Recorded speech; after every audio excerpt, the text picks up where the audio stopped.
ang ingredients ng ano natin, adobong paa, adobong Adidas.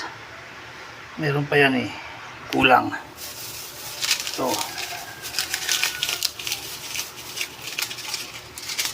magic baka naman, tapos wala pa yung daon ng laurel.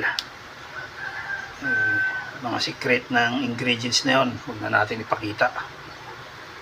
Tapos yung paminta, may bawang pa to, so mahuli na yung bawang. Ayan nalakay, ayan may bawang bagong luto. Ano naman to, Adidas. Ayan, palambutin natin,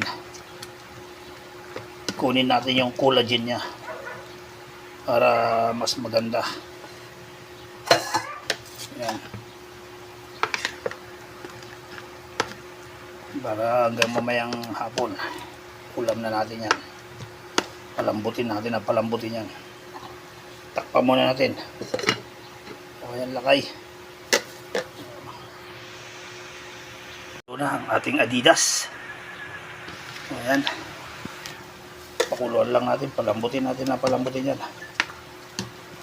Ayan, lipas ng ilang minuto takpan natin at pakuluan muna natin. Ito na lakay, tapon na natin yung sabaw. Ayan, tapon na natin, patimplan na natin yan. Ayan na lakay, diretso na natin para mabilis, tanghali na.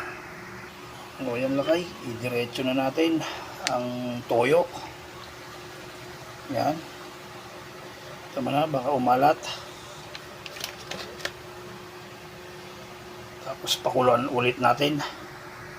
Ayan lakay, haluin na natin. Tapos ito na ang pinaka ano nya, hanggang sa matuyuan na to.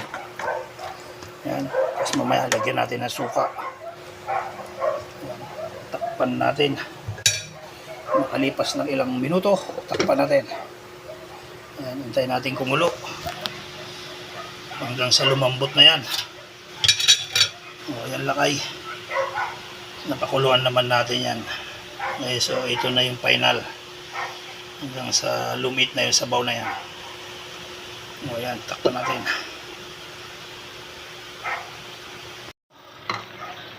Ayan lakay, lalagyan na natin ng suka para magkalasa na siya. Ayan, para hanggang sa mamaya na. Tapos takpan natin ulit para bawasan natin yung sabaw na yan hanggang sa matuyuan na yan. Ayan, para lumambot siya na lumambot.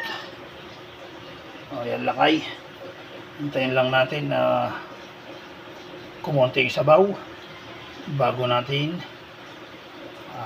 haluin. Luto na ang ating Adidas.